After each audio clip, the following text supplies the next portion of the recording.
ಆದರೆ human testing ಇವತ್ತಿಗೂ ಅದೊಂದು ಮಾಫಿಯಾ ನಡೆಯುತ್ತೆ ಅಂತ ಹೇಳ್ತಾರೆ ಇಂಡಿಯಾದಲ್ಲಿ, ಹೌದಾ? ಕೆಲವೊಂದು ಆ ಕಂಪ್ನಿ ಹೆಸರು ಹೇಳೋಕ್ಕೆ ಇಷ್ಟಪಡಿಲ್ಲ. ಭಾರತದ್ದೇ ಒಂದು ಕಂಪ್ನಿ, ತುಂಬ ದೊಡ್ಡ ಕಂಪ್ನಿ, ತುಂಬ ಲಾರ್ಜ್ MNC ಕಂಪ್ನಿ, ಯಾವುದೋ ಒಂದು ಟ್ರಯಲ್ ಮಾಡೋದಲ್ಲಿ ಡಾಟಾ ಫಾಲ್ಸಿಫಿಕೇಷನ್ ಮಾಡಿ ಅದೇ ಪ್ರಾಡಕ್ಟ್ನ US ಗೆ ಎಕ್ಸ್ಪೋರ್ಟ್ ಮಾಡೋದು.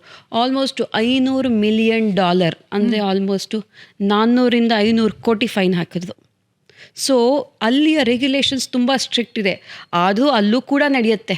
ಅಲ್ಲೂ ಒಂದು 2-3 ಕಂಪ್ನಿ US FDA ಅಂತ ಏನು ಇಲ್ಲಿ ಭಾರತದಲ್ಲಿ ಹೆಂಗೆ DCJ ರೆಗ್ಯುಲೇಷನ್ ಮಾಡುತ್ತೋ, ಅಮೇರಿಕಾದಲ್ಲಿ FDA ರೆಗ್ಯುಲೇಟ್ ಮಾಡುತ್ತೆ.